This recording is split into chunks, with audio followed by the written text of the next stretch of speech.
We are back in the arena for episode 2. Guys, super excited about today's topic, identity. Who am I? Who are you? And I'm excited just to rip straight into it and try and provide the best value today possible. Now, I listened to this guy called Ed Milet, who's got some incredible content and he's an amazing speaker as well. He talked about identity and defined it as we as humans are a collective of memories and stories, right?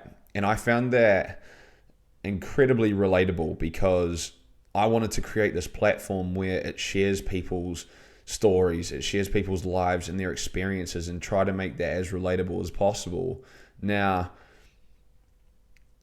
when I shared my story last week about college and going through anxiety and depression, one of the biggest things that led to that was the fact that I was really suffering from an identity crisis and I had completely lost sight of who I was and my value. What I was doing was going through a life where externally I was trying to portray this picture, right? This image of me where I was a successful athlete, international student. I was living a good life. I had my relationships and my friendships. Everything was good. Everything was perfect. Now, the reality was that I was actually really suffering at the time. And it was because I was defining myself based on one arena of my life. And that was my football. I genuinely was putting so much pressure on myself as Ben the athlete, as Ben the soccer player, that I'd completely lost sight of my value in other areas of my life. And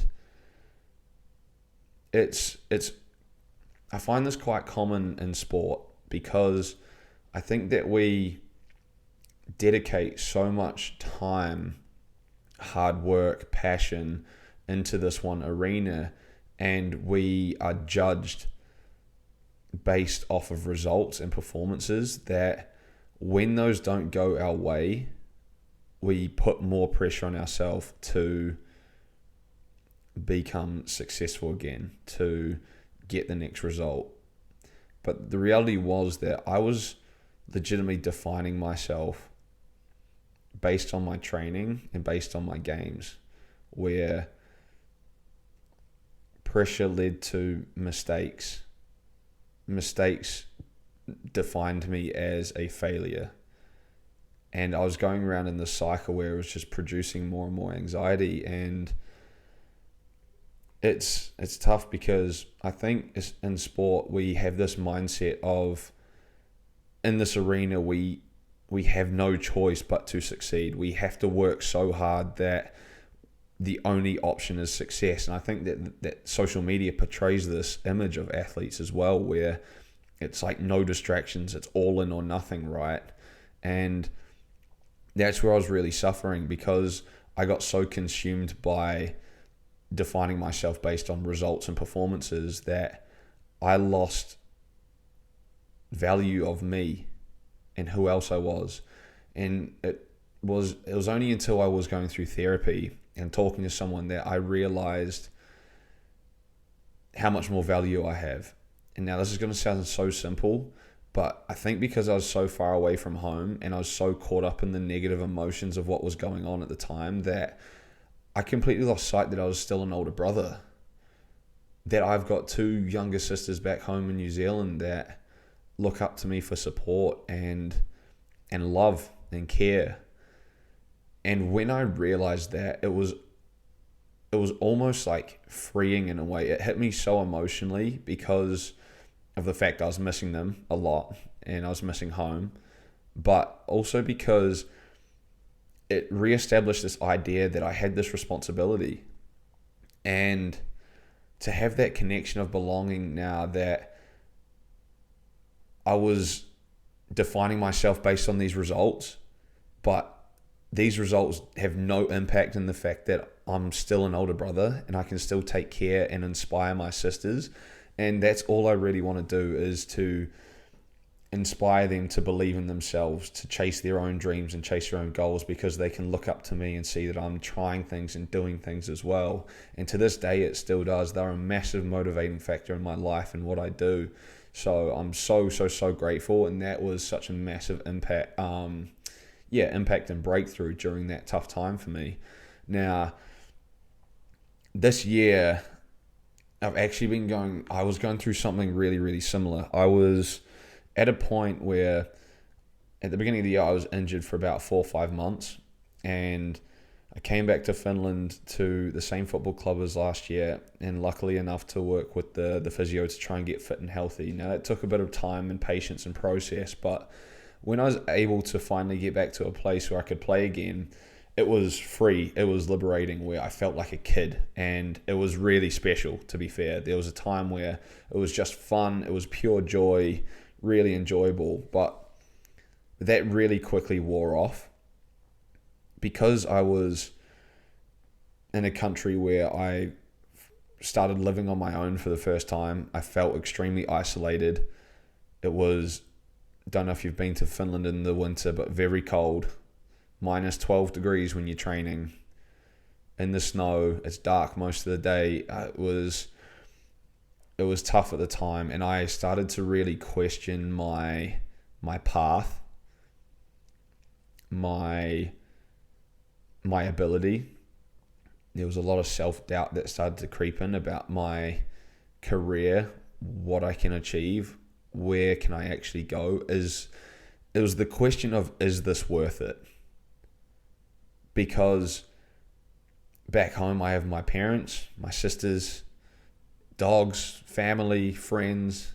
It was summertime, and because I was legitimately felt like I was living the same day over and over again. And when you're in a place where you're like that, I was waking up and I'd spend like an hour, 90 minutes staring at the ceiling, scrolling through my phone, not really wanting to get up because of the fact that I just felt like I was living the same day on repeat. And it's a really tough place to be when you start to question your passion, your career, yourself, and is it actually worth it? Like, when you've trained and dedicated a lot of time in your life to this one arena, that when that doubt creeps in, it's actually emotionally really, really tough. It's a hard place to be. And this was only a couple months ago. Now, in that time, I actually had a amazing conversation with someone where put a question to me. What he said was, instead of counting days, how can you make the days count? Instead of counting days, how can you make the days count? And what that did,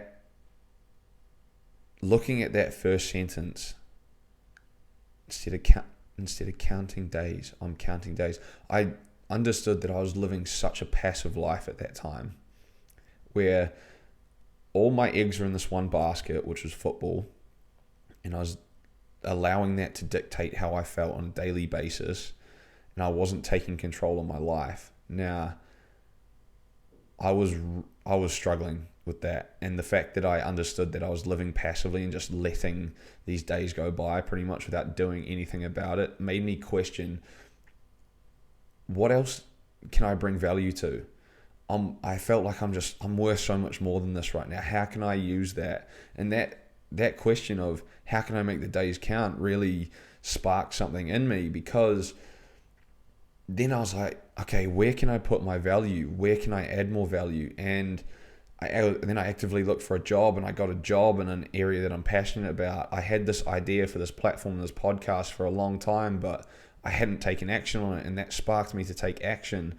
Now, Tony Robbins, one of the best minds in business and self-development, he says action creates emotion. And this didn't hit so hard. This never hit so hard for me before, because when I actually started to put action into these things, into these other areas of my life, it created this sense of emotion and gave me such energy. that, you know what, it actually separated who I was from Ben the footballer again.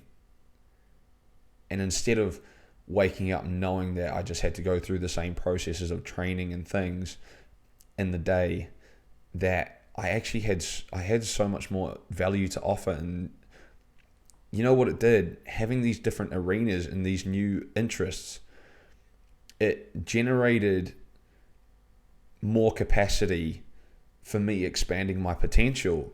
And I think that that's so exciting, right? It's like asking this question, where can I take this podcast? What more value can I provide to the people I'm working with and to the people I'm working for? It's like, it creates this energy where, you know, I can separate this time, and then it allowed me to, whenever I went to football, I could just concentrate on football. Like, it gave me that freedom again to actually just enjoy what I was doing there without thinking about it 24/7, which was liberating and freeing, as I said. And I think it's so important because there's another stigma around having like a plan B or having these other interests in life, that the stigma is, it's almost a question of, are you actually fully invested into your one arena in life or your one pursuit, whether that's sport, whether that's business. If you have other things going on, it's almost like a plan B is a distraction in a way. I actually think that allowing you to separate yourself where you can chase other things and expand your potential actually benefits you. Like, you see athletes, it could be like, if you are an athlete, if you're in business or working, whatever, it's like, can you find a way to go do something else? Like, it could be trying to learn an instrument, it could be trying to learn a language, could be going back to school and picking up extra papers, it could be just putting time and energy into something else, like getting a part-time job at if you love making coffee, go get a job at a cafe. It can be so many different things in life where you can actually invest your time and energy, and it allows you to then give you the freedom to focus on what you want to focus on as well. And I think that's so important, because I'm going to go back to Ed Milet, and the man I mentioned earlier. He talked about a study with Dr. Andrew Huberman where what we do is, when we're in the pursuit and in the process of something, we actually produce the chemical dopamine more during the process than we do when we actually achieve the goal. So we have this expectation of the goal that we work so hard for, that during this time we produce this happy chemical and we feel good about ourselves, that when we actually achieve the goal, it doesn't actually meet the expectations that we thought and that we put in our mind, that we actually have this decrease in this drop in dopamine that goes below baseline level, that we actually have this sense of unfulfillment in a way, and actually experience like depressive feelings about it. Now, I find that super interesting, especially when we talk about this idea of going all in, right? All in on this one arena and losing ourselves and that sense of identity in that pursuit, because ultimately we're going to have that, even if we are successful, we're going to have that decline, and then we actually think about ourselves and our identity, and our identity again is that failure, or having that perceived expectation of ourselves that we just put in all this work for unfulfillment. And when you get caught up in that kind of emotion, it's very, very tough to deal with. Whereas if we have other arenas in our life that we can put our potential, put our energy into, we can separate that, and we can actually understand that we've got other good things to look forward to as well. And I think that's just so important to understand. And it's a lot easier to say than when you are caught up in the emotions. And that's why I'm sharing that story of college and a few months ago as well, because I just think it's so valuable and so important that we can try and become aware of that while it's happening. Now, guys, I legitimately want to say just a massive, massive thank you, especially for all the messages and love I got from the first episode last week, and sharing that vulnerable story, sharing my experiences and what I've been through. That the fact that you guys got value from that just means so much to me, and the fact that you guys are spending time to listen to this and to consume it means so much. So hopefully today you got some more value from that, and if you did, share it with someone else who might need it, someone else who might need that just reminder to try something else, to understand that you're worth more. And I'm super excited to keep going in this process and to keep learning, to keep growing, and to keep talking to you guys. So I'll see you next time back in the arena.